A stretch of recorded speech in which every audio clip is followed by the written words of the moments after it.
was we were expecting 1,000 people. We have 3,000 people in this room. So thank you. And the good news for you is what we decided to do, because you're so fantastic, is that we have a comedy hour that was supposed to be a little bit later on. And instead of it being later, we're going to do it exactly when these guys are finished. We're going to do it in here. We have an incredible lineup, a comedy lineup that we're going to do. So stay in your seats when this is over. We're going to go right into that. Now, the other thing I wanted to tell you was, the first year that we did this, we had about a couple hundred people coming with a couple of weeks left. But then we got this guy, Cenk, to debate Ann Coulter.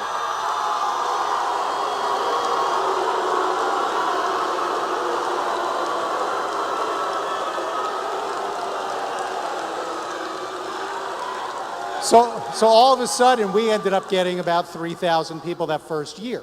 Then last year, we got this guy, Ben Shapiro.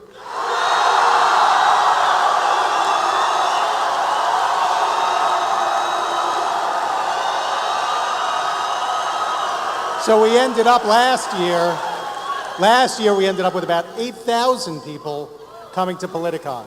So we thought this year, let's get these two guys together. They're both smart. They seem to have a bit of a following. And I think this year we have about 10,000 people at Politicon. So thank you for making this a big success. Your moderator, Ben and Cenk, are backstage. They've got their gloves on. They're ready to go. Your moderator, Stephen Olakara, he's going to come out now. He's the president of the Millennial Action Project. Are you guys ready for this debate? Yeah. Let's do it. Stephen.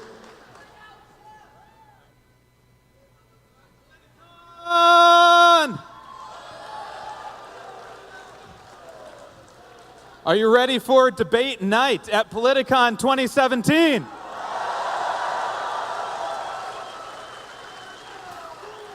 All right.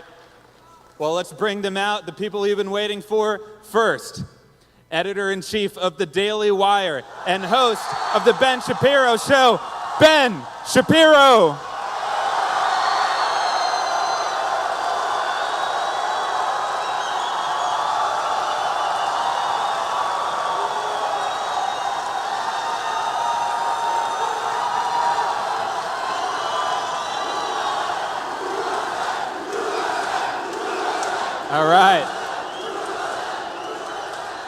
All right. And founder and host of the Young Turks, Cenk Uygur.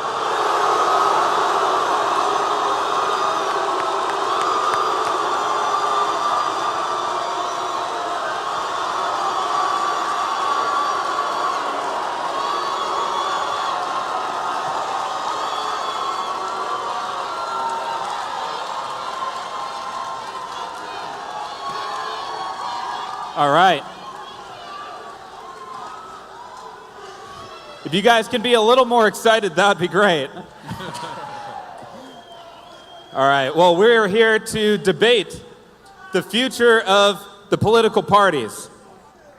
And let me just say quickly one thing about the format. I'm going to pose questions to both of our speakers here. We'll have a response. We can have a re-response. We can go back and forth a few times. When we've gone far enough, then I will step in. I might ask a follow-up question, or I might switch the topic. So, are we ready to go, guys?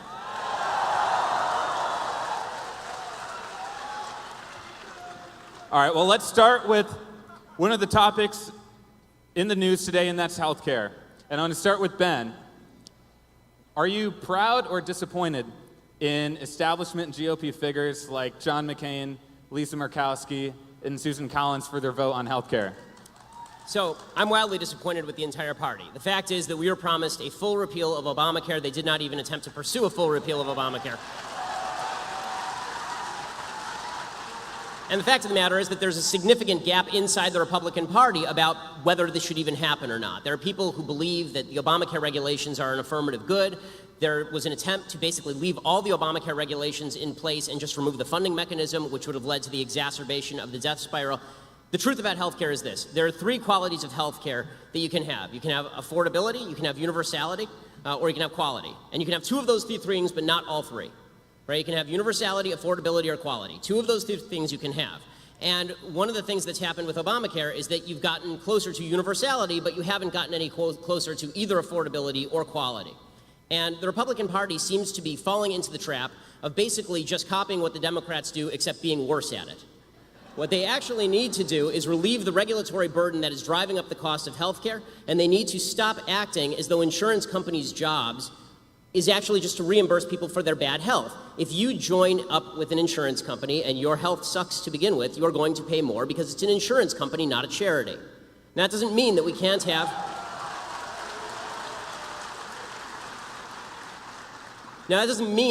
have some form of backup for people who have pre-existing conditions. I would hope that the social fabric would help fill that in. This is why I'm a big believer in charity and churches and synagogues filling that gap. But what we can't do is suggest, as the Bernie Sanders left does, that health care is an inalienable right, and therefore you can put a gun to my wife's head, she's a doctor, and you can force her to provide care at any cost you want to pay. You can't do that and hope to increase the supply of health care. Health insurance is not health care. They're not the same thing. And anybody who tells you differently is lying or trying to sell you something. Excellent.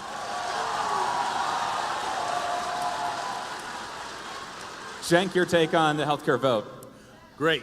Before I do that, first of all, welcome to the Thunderdome.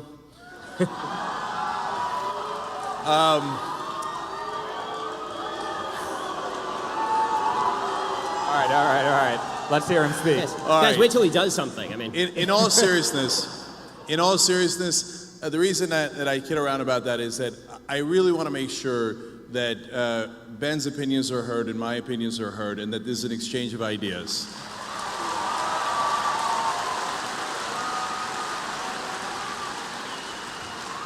And believe it or not, there are some things that we do agree on, and what we won't be discussing those tonight. So on the issue of healthcare, let's get going.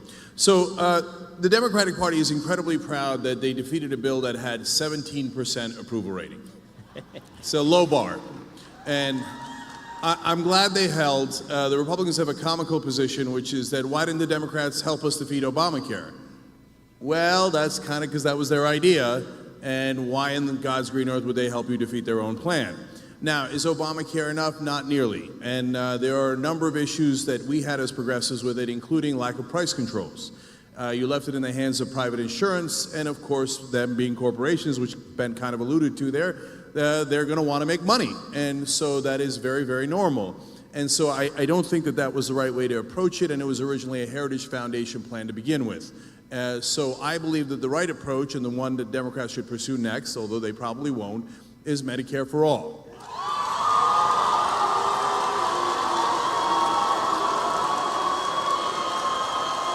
So real quick, let me explain why. Medicare polls at 77% and actually accomplishes the three things that Ben talked about. It's universal coverage, it is affordable, and actually gives you good insurance. That's why it polls at 77%.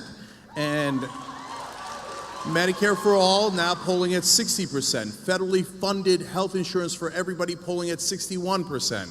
So I tell to my Democratic friends, you might want to try something that's popular for a change.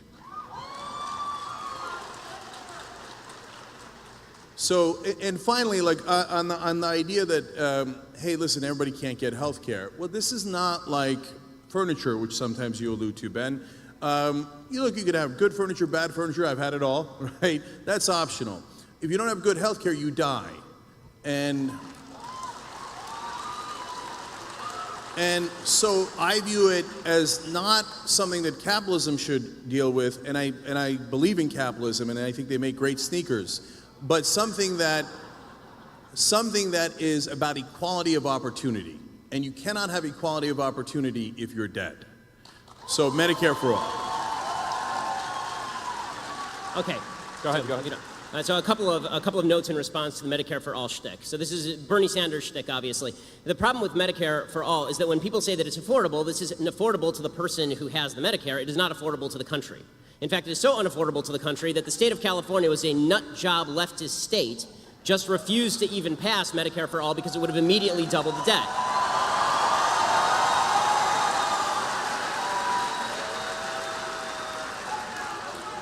As far as the idea that Medicare, that medical care is a right, but it's not actually a good or a service. This is a way to make things less plentiful. If you declare things rights, but you don't actually incentivize the creation of those things, you don't get more of them. So the South African Constitution has right in there that healthcare is a right, that housing is a right. The fact is that you don't have good housing or healthcare in South Africa because just declaring things rights does not make them appear. What makes more things appear is a market-based system that creates more doctors, that creates more medical care, that creates more incentive for people to join up. So my wife is a doctor. That means she has to go through 1,000 years of medical training, and we have to spend hundreds of thousands of dollars to make her a doctor. The idea that you're going to have the government come in and then dictate the sort of care that she should provide to each particular patient, and then dictate how much she should be paid for that care, is going to lead to a decrease in the number of people who are going into the medical industry, which decreases the level of care overall. This is why I say that it is better to treat things as goods than as rights, because declaring something a right just means that you have the right to steal it from me. But declaring something a good means that you get a market process that leads to lower prices and better care over time. And the big problem we've had before Obamacare is that it was already treated quasi as a right. You had it heavily regulated on the state level. It is continually heavily regulated. The idea there's a completely unregulated market is absolute nonsense. The reason that you have employer-based health insurance in the first place was as a response to wage and price controls placed in the aftermath of World War II, and employers began giving health insurance as an actual good, right? They gave it as an actual incentive to their employees. If you had an actual individual-based health insurance market, you bought it just like you bought your car insurance, you would see more and better health care for everyone.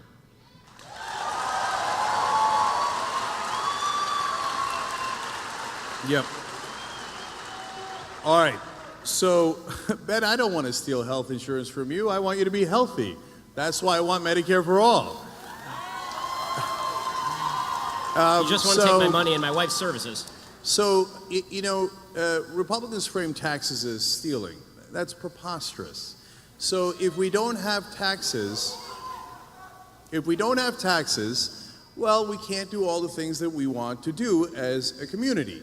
Now, there are some things that we just talked about that we don't want to do as a community, we want to do as individuals. In fact, the things that we want to do as individuals are much greater. That's why we're a mixed economy, but largely capitalist. And I agree with that. And I run a small business myself, getting larger every day. So, but there are some things that the government should do. They should do the military, cops, roads, bridges, and yes, education and health care. That's because, you know, conservatives seem a little confused about how health care works. Paul Ryan had a whole press conference about this. Ben a little bit alluded to it there. They're like, oh my God, it turns out the healthy subsidize the sick. Yeah, that's insurance. That's how it works. It's like the people with that are not getting into accidents are subsidizing the accidents. Yes, that's car insurance. That's how insurance works. And yes, taxes work in that we all decide we're going to do X, but we're not going to do Y. And I think it is fair for society to say that yes, we are going to do health care for everybody. Everybody. We're not going to leave 20 million people uninsured. We're not going to leave 30 million people uninsured. That's not what we do in a civilized society.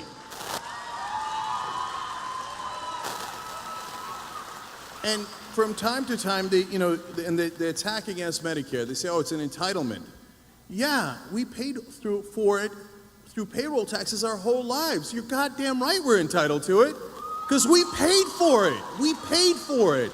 And so when you take out the middlemen of the insurance companies that put their profits in there, that put their marketing in there, that put their lobbyist money in there, that means more savings for Americans. And so finally, you know, the idea that it can't be done is preposterous, since every other Western developed country does some version of single payer. It obviously can be done, and it is done at lower rates and better coverage. So let me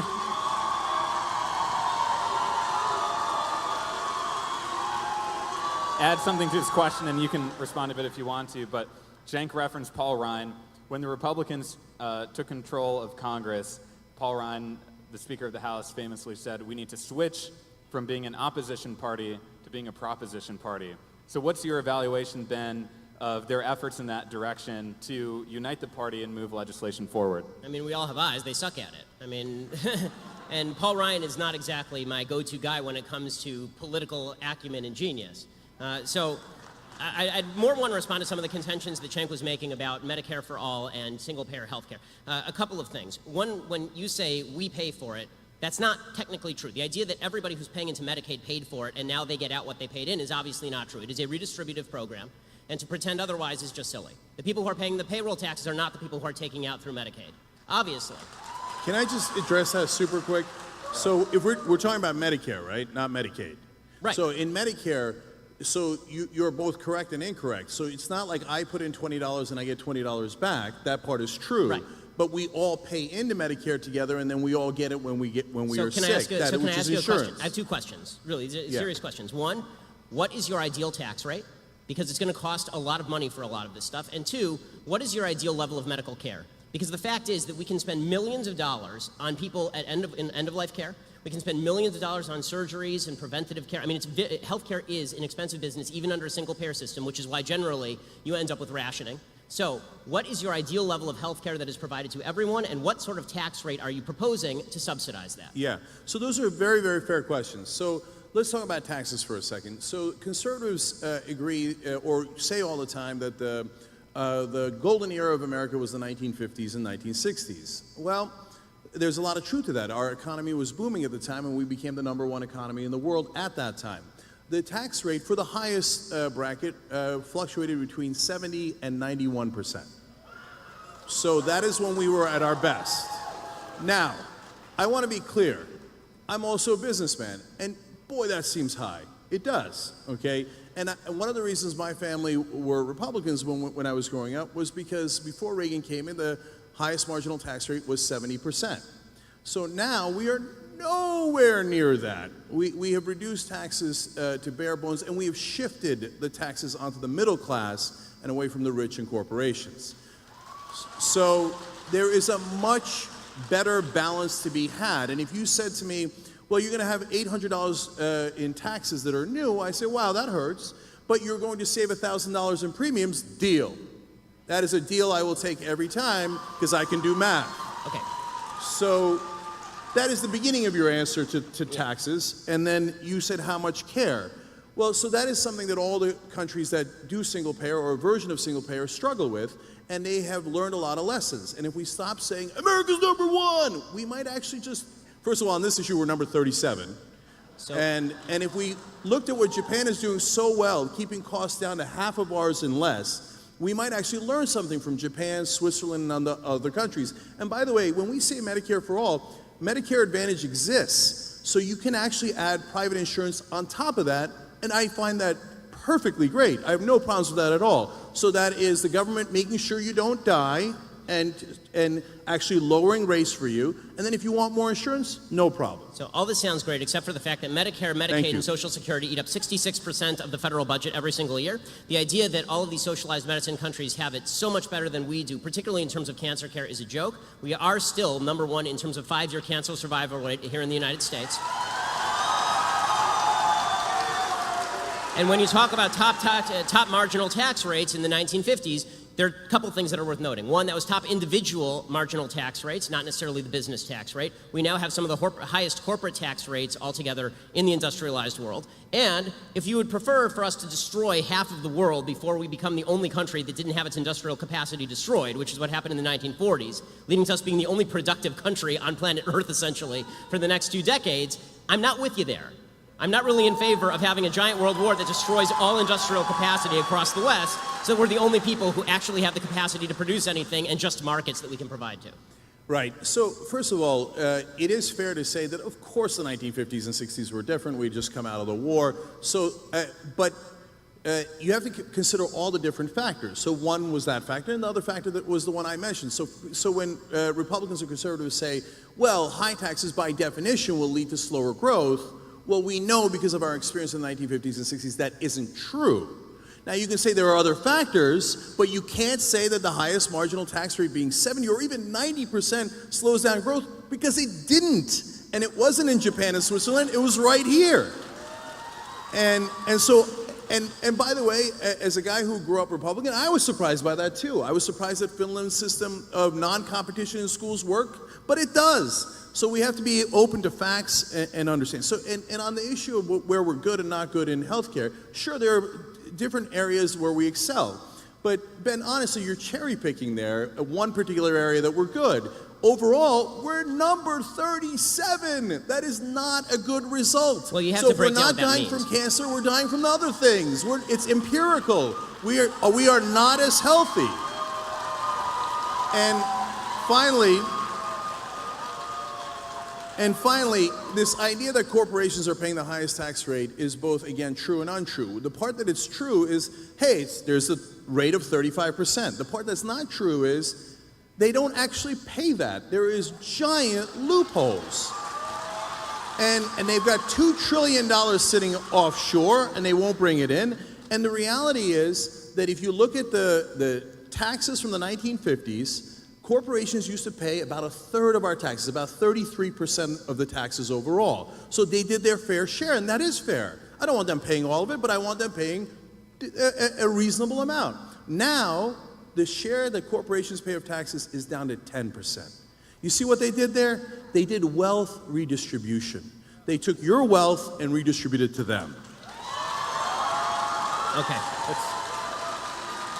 Ben, I'll let you respond to that. Yeah, one more go quick ahead. point, and then Sure. I'll be done with this because we can do healthcare for 8 hours here. But two things. One, I'd like to know which tax deduction, when people say tax loopholes, a tax loophole is just a tax deduction that's available to everyone, and some people take advantage of it and some people don't. I can't take advantage of certain corporate tax deductions because my business isn't in those businesses, for example.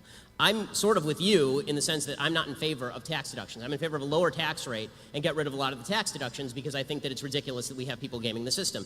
That said, I'd like to know which tax deductions you'd like to do away with.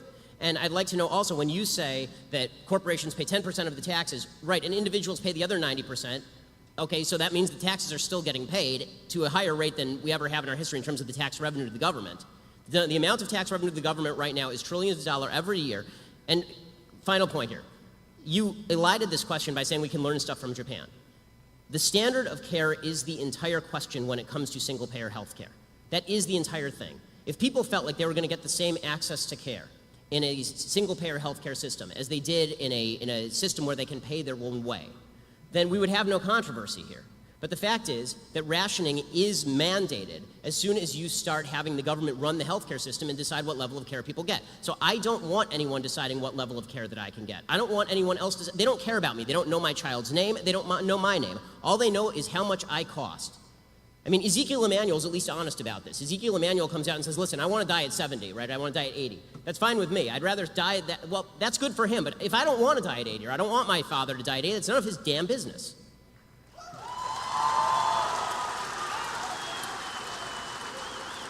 So when you say tax revenue is at its highest point, now you know that that's misleading because everything economically is at its highest point, meaning that we have a lot more people in the country than we did in the 1950s and 60s, so hence we are collecting more overall taxes. But the reality is, and a much bigger as economy. a percentage, it is clearly down. The top bracket now is around 39%. It used to be at 91%. That's inarguable, right? But our economy is significantly larger than it was then, and part of that is because of reductions in taxes over previous decades. Well, we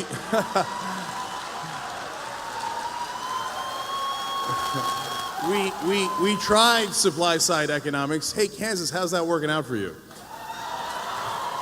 So there's this myth that... It's working out for you. Your business is doing great. Okay, yeah. Well, we just had 8 years of Obama. So the tax rate is clearly lower for the richest people in the country. It is clearly lower for corporations, in effect. It is, and so to say that it's at a record collection is misleading. So in terms of the healthcare and how that relates to the government, oh, by the way, on one more thing on taxes, you said, name me a tax loophole. Mm-hmm. So yes, there are plenty of those. For example, they hide their money offshore. They do tricks like the double Dutch and the Irish sandwich or the reverse. And I would end that. I would say, hey, you know what? If we've got a 35% rate, here's the new rule. You're going to pay 35%, okay? And you're not allowed to hide your money. I don't care if it's in the Cayman Islands. We're going to make that illegal, Mitt Romney. We're going to make it illegal, okay? And so then every once in a while they do a tax holiday. Well, that must be nice. You remember when you got a tax holiday? I don't remember getting a tax holiday. No, that's only for corporations who bribe politicians. So they brought that rate down from 35% to 5%. And they said they were going to create more jobs. Color me surprised when it turns out they didn't. They offshore taxes. They took that 30% extra, put it in their pocket, gave it to their executives, and created no new jobs. Because that's how it works if you just trust corporations to do the right thing. Corporations are not evil. They just want to maximize profit. That is what they're built for. So please don't be naive and be like, no, but the corporations will look out for our interests. No, they look out for their bottom line. Well, I mean, and finally, just last quick thing, Sure. Medicare Advantage. You keep saying rationing health care, but Medicare gives you the bare minimum, and people seem to be very, very happy about it given how well it polls, but you can do Medicare Advantage and get more. I want you to be able to do that. If you're incredibly rich and you want every kind of treatment, I don't want to deny that to you. Get Medicare Advantage. So Yes. Ben, let me just ask, The and you problem can is when you respond pay- to that too. The problem is when you pay a higher tax rate throughout the course of your life to pay for all of the Medicare that you are talking about, you don't have enough money to pay for Medicare Advantage in many cases. And as far as this idea that corporations they don't have any of your interests at heart, you're a corporation. TYT's it's a corporation. You have 80 employees. I assume that you're not just a greedy asshole, and that you actually would like to help your employees from time to time. And you just talked about how under Obama, everything got better with your business. Well, under Obama, he didn't radically escalate taxes. Okay, there was not a radical escalation of taxes under President Obama. And finally, when you seem to be identifying a higher tax rate in the 1950s with higher level of growth. So if that's the case, why not just tax everybody at 100% and we can have massive growth from here to eternity? Because And let me just ask, since we're talking about taxes, do you think we'll see tax reform in the next few months here? Okay, so let me try to address all that in your question as well. So just real quick, look guys, I said it however many questions ago, of course you have to find the right balance on all of these issues, including taxes. So I never said there's no end to how much you can I'm just asking pay. why, though. Yeah, so this leads to, no wait a minute, this leads to big government versus small government. You're asking me what the ideal tax rate is, and then you did a straw man there for a second and said it should be 100%. I never said that. No, in fact, I said. No, you said the economy. Let me understand what you said. You said the economy grew faster when the top marginal tax rate was 91%. So I'm asking you, why shouldn't the top tax rate or all tax rates be 91%? You seem to be identifying a higher rate of growth with higher taxation. So I'm asking you, on principle, you keep talking about the glories of a mixed economy. So now tell me about the glories of capital. I've heard about the glories of high tax rates. I've heard about the glories of government-provided health care. Now tell me some of the glories of actual capitalism, which is the basis for all the things you're talking. Tell me why it's good. Right. So now, look, I use the example of the 91% and the 70% to give you a sense of that I was surprised and you'd be surprised to find out that our economy was booming in those times. That's not to say that that is the right tax rate for us today. And so the exercise of finding the right tax rate is, guys, try to follow along, okay? It's called logic.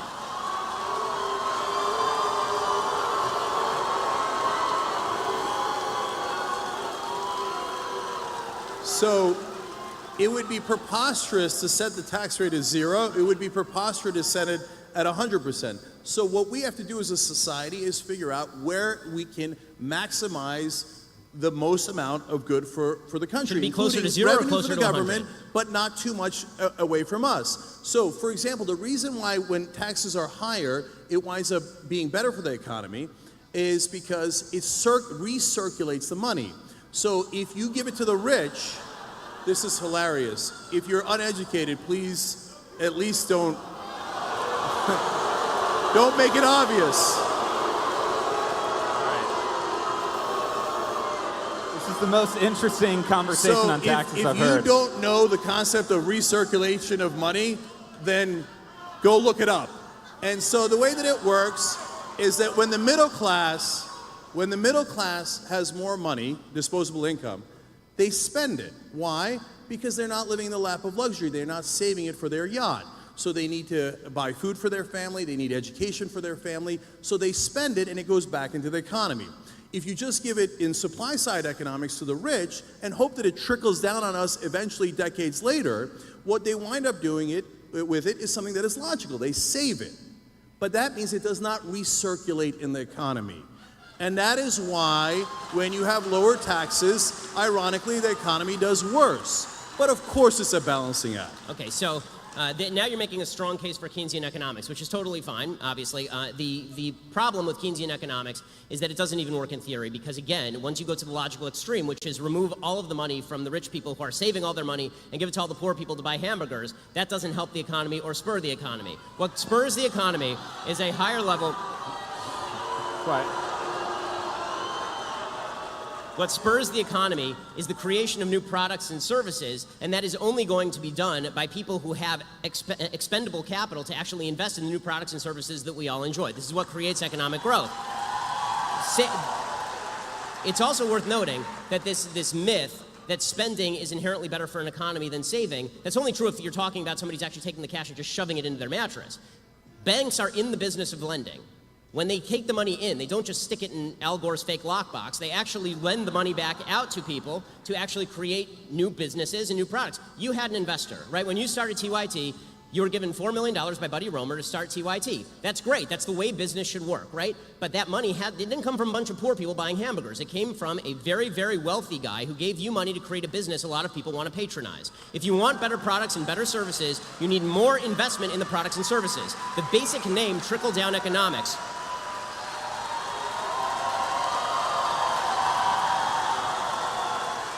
the basic name trickle-down economics is not something that any conservative even proposed. It's a leftist revision of what economics actually is, because you're not giving me the money. It was my money in the first place, created through voluntary transactions that I had with others. I've not stolen money from anyone, neither have you. And the idea that money has to be forcibly taken from you and handed to somebody at the bottom end of the economic spectrum to somehow jog the economy, that may jog McDonald's, but is not going to jog all of the creation of the products and services that make all of our lives much better today than they were 30 years ago in terms of the stuff we have access to. Cenk, I'll let you respond to that briefly, and then we'll switch topic. Yeah. So I'll try to answer that as briefly as I can, and then I'll go on to your question. So when you talk about, hey, the banks they're not going to just keep the money, they're going to put it out and lend it to people, unless they decided to do their own investments, which is what they did because we repealed Glass-Steagall. So it's not as simple as, oh, I have money, so then I will now utilize it or I'll lend it out. So that is way oversimplistic. Speaking of oversimplistic, to say that, oh, well, they'll go buy hamburgers with it, come on. You were the one who said so food. The middle class is struggling right now, and we've turned this into a Walmart economy where people are getting $7.25, and that if you're getting around $10, I think that's about $15,000 a year. So that is serious pain and difficulties. So if you give those people money, it's not like, I just want to go get a hamburger. No, they desperately need that money, and they will spend it all back into the economy. So that's an economic fact. And so, and Ben, for the 88th time, we have to find a balance where you have provided an incentive for people to save and invest, and you have provided an incentive for people to be able to put money back into the economy and to be able to live. And taxes is not stealing from you. So you're right, I run a business. So in order for my employees to get to my company, you know what they have to do? They have to drive on roads. Okay, so it's not stealing from me to build that road. That helps my business. They had to go to school. The fact that they went to public schools allows them to work for me. All these things are things that I benefit from. I didn't build that company by myself. Every single person that works there helped me to build that company. And that's what it means to work together. Okay, so to answer Steve's question finally, look, what is this Congress going to do on tax reform? And Ben and I disagree on this too, because we just talked about it a second ago. And this is just political prognostication, but I think that the Republicans will definitely pass tax reform. And the reason I say that is because the Republican Party at this point is completely dependent on their donors. And by the way, don't get me wrong, the Democratic Party is also largely dependent on their donors. I think the Republicans are a tiny bit more corrupt. But so I think that their donors are going to demand those tax cuts. And if I am right, and we'll all see this, because it's something that's going to happen later, not something that has happened, they will do everything. They will move mountains to make sure that those rich donors and corporations will get their tax cuts. okay. So this is This is an interesting case where I say to Cenk's prognostication from his mouth to God's ears, and he says about mine from my mouth to God's ears, because I don't think they're going to pass anything, because I think that there's a high level incompetence inside the Republican caucus, and it's pretty fractious. But I do want to go back to a couple of points, because you actually hit on some major thematic points. You talked about roads and the fact that we need roads in order to get to work. This is a point Elizabeth Warren made, and obviously a point that President Obama made at the time. I don't think anyone argues that we don't need roads to get to work. The problem is that when you're talking about roads as a percentage of the budget, we are talking about a tiny, tiny, tiny percentage of the federal budget and of the state budget and even of the local budget. So the idea that you're justifying massive tax rates on corporations in order to pay for roads is just intellectually dishonest. It's a tiny, the stuff that we agree on, that government should spend on, is a tiny percentage of spending, right? It's all the other stuff that we disagree on. As far as the idea that I'm somehow being, dismissive toward people who are buying hamburgers, I'm not. I'm saying the people who are poor need to buy hamburgers to feed their children. They don't have the money to invest in building an iPhone, because when you're just trying to get by and you are living in a Walmart subsistence economy, you're using that money to buy the products and services you need to get by. That does not create new products and services that become cheaper over time through competition. You need somebody to make those investments. You said this about Glass-Steagall, for example. You said the banks, they might make their own investments. In what? In what? They're not investing in themselves. I mean, they have to take that money and then they have to use it to invest in something else. Places like Apple, some that fail and some that succeed. This idea that banks are somehow evils is just not the case unless you are talking about them working in Congress. Here you and I agree, working in congruity with a Congress and with a legislature that is attempting to give them kickbacks. Both you and I agree on this. So, and finally, as far as the idea that Republicans pass tax cuts because they're beholden to their donors, okay, and Democrats pass tax increases because the unions give them hundreds of millions of dollars every year, and I don't see Democrats complain about this. So, you got me there. The unions give money to the Democrats. Am I Are you angry about that? I mean, does it upset you as much as, bankers giving money to Republicans? No. The corporations give way more than the unions. So it depends which corporations. That's okay. That's not That's really okay. true. Look it up. You can Google it. It's really easy. Do I object to taking out union money from politics? Hell no, I don't object. Take it all out. Take the union money out, take the corporate money out, take all the big money out. They're supposed to represent us and not the donors, no matter who the donors are. So, in terms of the question that you asked, Glass-Steagall, well, aren't they investing in things? No. I have a literal answer for you. Oftentimes what they do is financial derivatives. In fact, that's the majority of what they do. And financial derivatives is simply gambling. That's what crashed the 2008 economy. And what is so damaging about the removal of Glass-Steagall is now they could do their financial derivative gambling with depositor money. Boy, isn't that nice. They take your money and they gamble with it. And if they lose, well, that's a sad day for you. But if they win, they keep the profits. You know what that is? That's privatizing the gains and socializing the losses. So it's not that the banks are evil. Of course they're not evil. It's just that they're driven to make more money. Of course, that is the whole point of maximizing profit. So if we say, hey, banks, you're allowed to go and buy politicians, although the Supreme Court would say, no, they're just talking to them. They just gave them billions of dollars. They're just having a conversation, right? Just because they gave them billions of dollars, do they want something in return? Of course they want something in return. And that's our money. So what they got was laws passed by politicians to remove Glass-Steagall, and yes, Clinton and Gingrich, yes, both parties are guilty on that, but now the Democrats want to put it back and the Republicans don't, and they took our depositor money and they gambled with it. And if you thought that if you gambled, you get to keep all the profits, and if you lost, it didn't affect you at all, you would probably gamble a lot of money too. And you would take a lot of risk until you crash the economy, and that's exactly what happened. Okay, so Ben, let me just add one piece to this question. You'll respond to it too. You've talked a lot about the corruption in politics, and a core part of the Trump campaign was railing against the establishment, which he thought was corrupted, and a lot of the big donors were initially against him. So which way is the Republican Party going to go on this? Is it Trumpism and the grassroots movement, or the establishment? Well, I mean, when it comes to money in politics, I think that breakdown doesn't really hold. I mean, the fact is that President Trump, during the campaign, talked routinely about how he engaged in putting money into politics. So, I mean, this is a game that a lot of people are playing. It's kind of a weird question. But as far as the idea that all money should be out of politics, here's the problem. Okay, TYT, we both have corporations, and we expound upon politics every single day. And we motivate thousands of people, right, every day on both sides of the aisle. That is effectively an in-kind contribution. Now, you campaigned with Bernie Sanders. Did you do it because you expected? That's fine.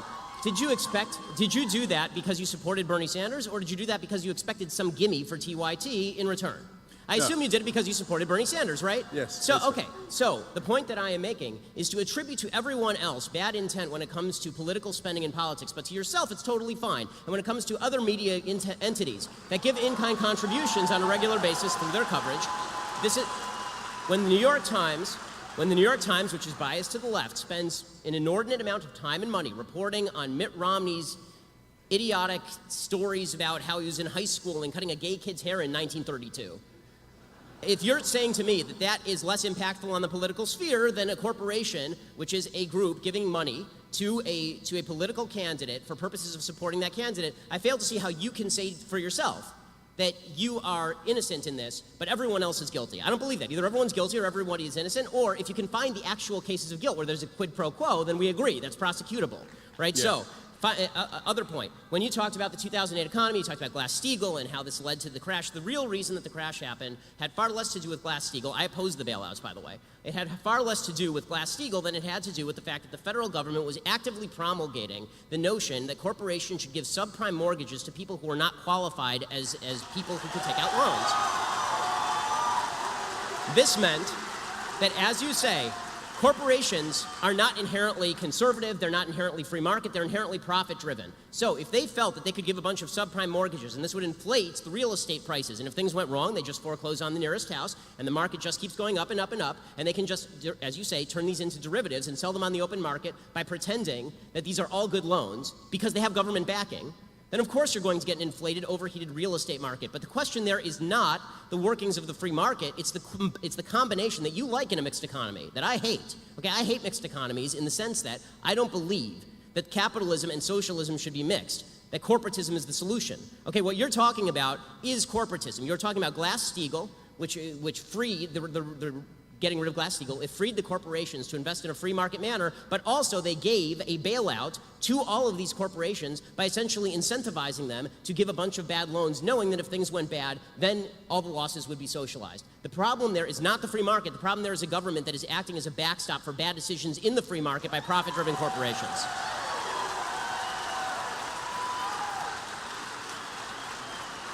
Okay. All right, I love that. There was a lot to respond to there, so let me try to take it one at a time. So first off, I love the idea that the government made the banks do the subprime mortgages, and golly gee, the government twisted the banks' arm when they made billions upon billions of dollars. Oh man, don't make me make another billion. Don't make me make another billion. No, they did those. If they thought they were going to lose money off of it, they would have a fiduciary responsibility not to do it. I agree. Okay, they were not forced to make billions of dollars. They were not forced to then have us bail them out. Right. They did all of that because there's legalized bribery in America. Right, because the government was giving them money. Correct. So now let me address that. You say, well, what's the difference between your speech and their speech? Mine is actually speech, and theirs is money. So there's a giant difference. But you spend money on your speech. First off, so they say, no, Supreme Court says, no, money is speech now. No, money is property. It's not speech. And so if money was speech, well, then if you go to a hooker and you say, oh, no, officer, I was just talking to her. Okay, money is not speech. So, for example, to give you a sense of it, to compare me saying I like Bernie Sanders and you saying whoever you like is the equivalent of this is obviously nonsensical. I believe it's obvious. So in a recent five-year period, the top 200 corporate givers, they both in donations and in lobbying spent $5.8 billion, okay? So that is not the same thing as me saying, hey, I like what Bernie's saying about college and Medicare. And when they did, why do you think they did? It was not because, hey, they genuinely like Bernie or Trump or Hillary. Because in return for that $5.8 billion, they got $4.4 trillion in government subsidies. So, which leads to, I actually think, the biggest point here, the difference between big government and small government. So a lot of times conservatives say, oh, you guys like big government. That's not true. So let me explain. If I ask you, hey, you got a plumbing job, what would you like, big pipes or small pipes? I don't know. What's the job we have? It depends. It's the same thing with the government. Okay, what size government would you like? I don't know. What's the job we have? So to say big government or small government doesn't make any sense. So, for example, do I want a big government that invades Iraq? Hell no, I don't. No way. And Ben, you were vociferously for the Iraq war, so in that sense, you loved big government. Couldn't get enough of it. And I could go on and on and on. Republicans say, no, no, no, we don't like big government, but we'd like to be inside your uterus.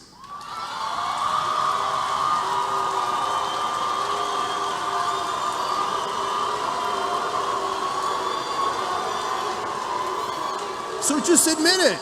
It's no problem. Just say it. Say, I love big government. It's okay. So you're talking about when you like when you're rich and you want tax cuts. Oh, no, I don't want big government. I want small government. But when it's convenient for you and you'd like oil subsidies and you'd like wars and you'd like to meddle in people's private lives, then you love big government. Okay, I need to respond to some of that. Yeah, definitely. Okay, so first of all, I'd like to point out that Cenk's big government, small government dichotomy was proposed by you, not by me. I talk about the proper scope of the government's involvement in particular areas the same way that you do, and we may disagree on all of that.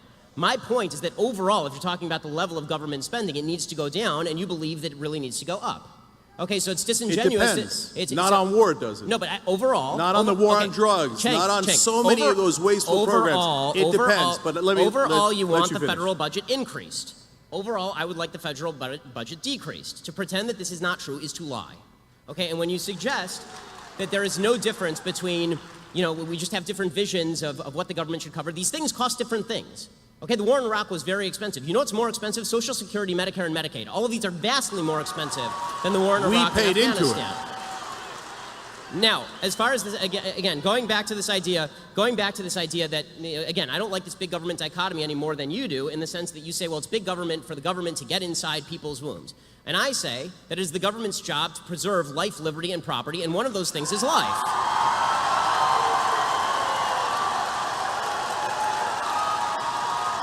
To protect you from someone else taking it, okay? To protect you from someone else taking it.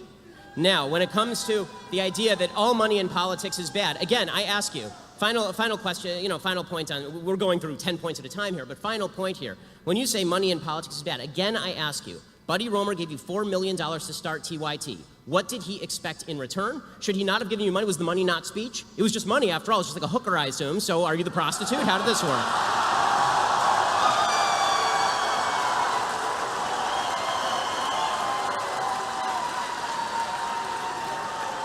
When you take money from Al Jazeera, does that make you a hooker for the Qataris? How does that work? That was an awesome conflation. Okay, we were talking about money in politics and how money is not speech when you give it as a campaign donation, and you turn it around to a business investment. In a business investment, it has nothing to do with speech. Money is money. They gave us an investment, because they believed in our business. That has nothing to do with politics. That's great. And you think the government is in the business of regulating business. So if the government is in the business of regulating business, what would be the problem with the government telling Buddy Roemer he is not allowed to invest in your business? No, those are two different issues. No problem. No, one thing is to say, hey, let's set reasonable limitations on what can happen around elections, which is, again, what most developed Western countries do. So, and they have different versions of that rule. There's ads you can run, you can't run ads within a certain period of time. You have public financing versus private financing. Those are rules around an election. That is a completely different issue than the government saying randomly you can and you can't invest in businesses. Why? So you're conflating those two issues that have nothing to do with one another. Why? So let's just Wait, what does why mean? Because it's those a, are because two. Hey, you believe in education, so why don't you believe in healthcare? Because it's a free country, and I get to spend my money wherever I damn well please. All right. So as we're coming to the close here,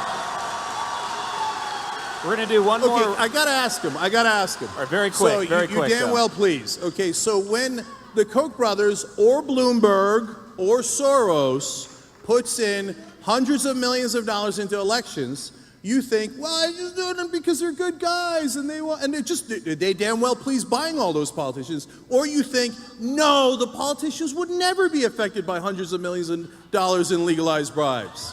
Okay. And you can't just spend your money anywhere you want. Of course there are rules. You can't bribe people. Right. There's many things you can't do with your money. And one of those should be bribing politicians, but we made it legal. Cenk. So I'm curious what your opinion on that is. Do you think that they're just golly shucks? Cenk. They just mean well? And Cenk, you're a lawyer, so you know that bribery requires two parties to the bribe. If I give money to a politician, there must be something in return. If there is no quid pro quo, there is no bribery. you think there's nothing in return? Well, you have You to think the politicians don't do those favors? I think very often there is something in return, but I want you to point me to the things that are in return, not just say that all spending on politics ought to be forbidden except for the Young Turks. No, that is of course not what we say. If you want to get money out of politics and then you said the Young Turks cannot donate money to politicians, I'd say, of course, that's the whole point of getting money out of politics. Wait, so Cenk. So this idea that you, Cenk, come on. It's so disingenuous. Cenk. Even if you're a Republican and you're a conservative, you think there isn't crony capitalism? You think that $4.4 trillion Cenk. that went in subsidies Final isn't question. because they got campaign donations? You know it's because they Cenk, got campaign donations. Cenk, okay, final question. This is going to be the last word on Final this. thing here Last on this, word. okay? Final question on this. So, Young Turks is super successful. We have 80 million uniques. It's wonderful. Do you think Thank Bernie you. Sanders would care more if you gave him $10,000 or if you dedicated your entire network to kissing his ass for an election cycle?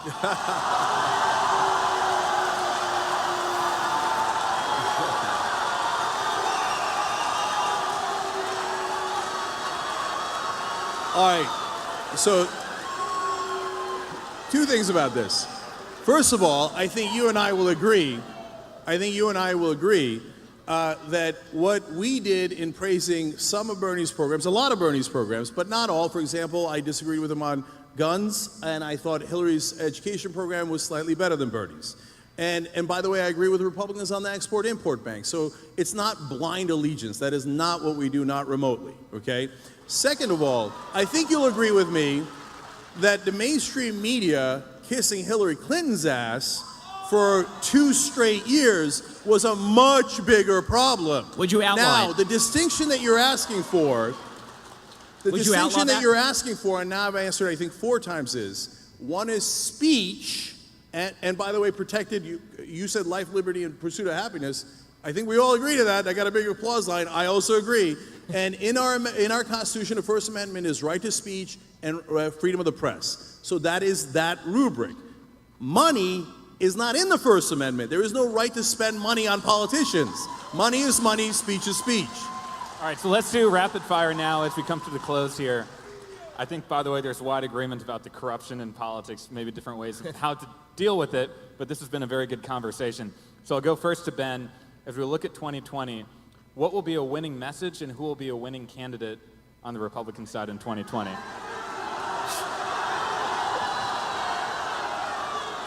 So, I think that the greatest ally that the Republicans have is the incompetence and stupidity of the Democratic Party. The 2016, in fact, I have a feeling that Cenk actually might agree with me on this, that 2016 election, Donald Trump became president of the United States, right? Hillary Clinton was the worst candidate in the history of mankind. And that had, so, you know, the Republican message I never thought was a particularly losing message. I just think that what we have right now is such a polarized politics that it's going to be very difficult for anybody to pass anything in this climate. I also think that what we have almost a reactionary feel on both sides. Like what I like about this debate is that we're actually talking about ideas, which is actually pretty rare in this sphere. Well, what's become more common is that on the left, there's this retreat to intersectionality as an identity politics, this idea that if we can cobble together a group of people who are feeling victimized by American society, you know, we have black people and we have Hispanic people and we have women and we have gays and lesbians and transgenders, and they all feel really bad about how American politics is going, and if we push that notion, we can create a coalition that will be a brand new coalition never before seen in American politics, and that requires a woman to run, or that requires a black woman to run, or that requires a minority to run. If they do that, then what you're going to see from, and I think in an equally nasty way, from the right is a response that says, okay, well, if you're going to do identity politics, you will see some white identity politics from the right, which I think is really negative. I don't want to see either of those things. What I would like to see is the Democrats campaign on the bigger, on the stronger involvement of government in your life and higher taxes program that Cenk wants them to campaign on, the Bernie Sanders, Elizabeth Warren program, and I would like to see the Republicans campaign on my program, a smaller government, libertarian program that says the government should get out of our lives as much as humanly possible. All right, and for Cenk,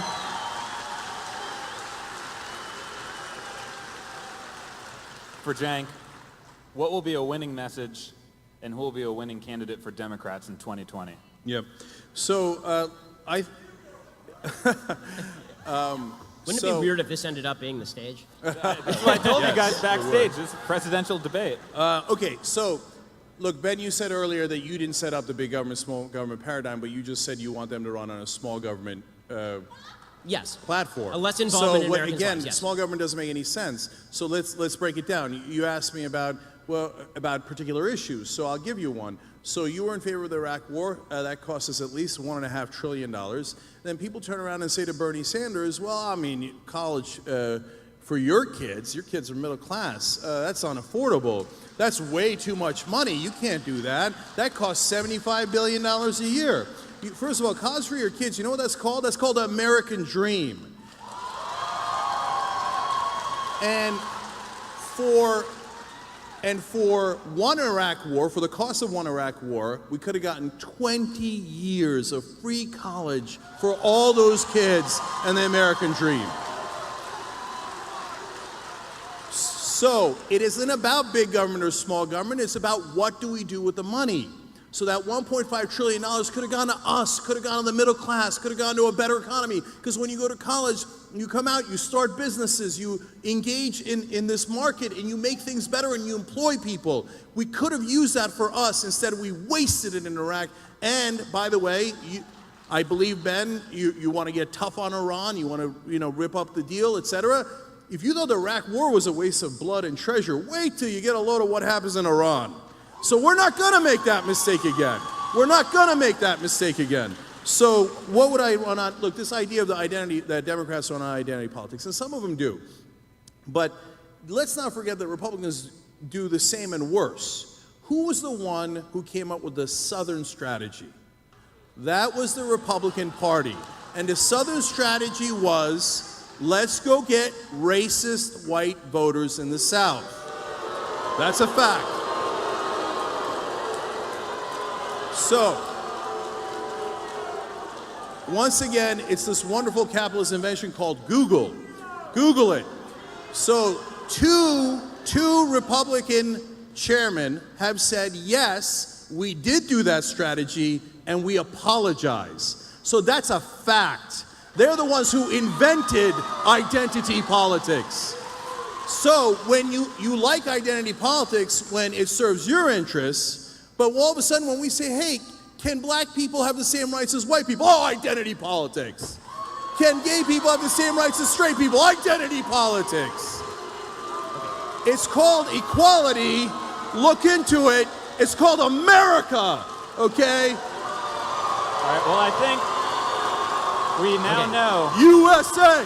USA! USA! All right. Equality for all of us! Okay. All right. I want to respond to this is a Ben, point. just very quickly, and then we'll have to This wrap is it very up. quick, okay? Very quick. Okay, I want to respond to a point. This is a point that Cenk made last year in his debate with Dinesh repeatedly for about an hour. Was the Southern strategy with regard to the Republicans.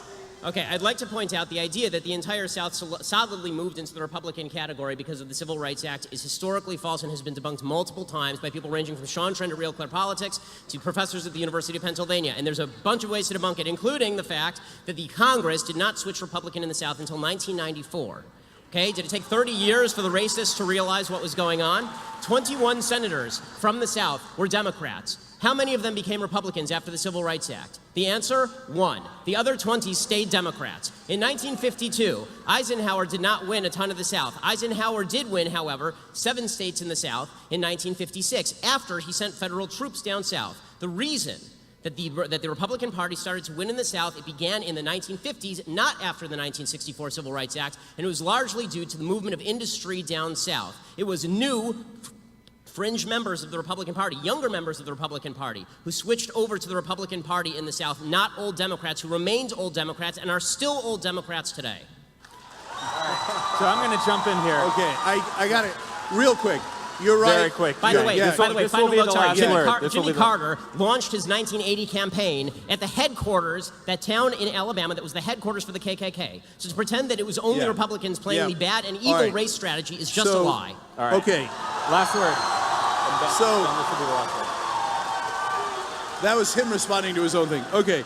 So, real quick, because you're right, we had a whole hour-long, almost an hour-long debate on the Southern strategy. You guys always cherry-pick certain windows of time. In this very narrow window of time, this people change to that. I just went from 1952 to 1994. Hold on. If you're so right, why did two heads of the RNC come out and say, yes, we did the Southern strategy, and we apologize? Why did Pat Buchanan say to me on MSNBC, yes, we did the Southern strategy, yes, we got whites to vote for us in the South, and we had a good run? Okay, it wasn't me saying it was Republican leaders and Buchanan who did it at the Nixon campaign, admitting that that was exactly the strategy. And there were some members of the Republican Strategy Council who were doing evil things. That doesn't mean all the people who voted for the Republicans were voting for them because of those things. And to impute that motive to tens of millions of people down south is to ignore not only every public opinion poll done, but also to fail to recognize history. All right, I'm going to cut right in here. So, first of all, I think we figured out who this crowd wants to run for president in 2020. Ben Shapiro. Cenk Uygur. Second of all, this is exactly the type of debates we need to be having between the left and the right all across the country. And I want to thank Politicon. Because this is exactly what we need in America. If we're not listening to each other, then our democracy won't succeed. And that's why I think this has been a very constructive debate. I'm not going to appoint a winner, but the real winner is the audience, because I think you've hopefully learned something new. So please join me in thanking our debaters tonight, Ben Shapiro and Cenk Uygur. And give a round of applause for Politicon. Give a round of applause for you. My name's Stephen Olicaro with the Millennial Action Project. Thank you and have a good night. Thank you.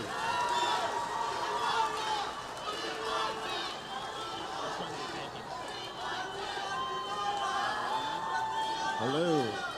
Test. Hello. Hey, you guys, we have a comedy show coming up right now, actually, so we're hoping that everybody could just keep it, taking their seats. I know we're not going to debate each other, but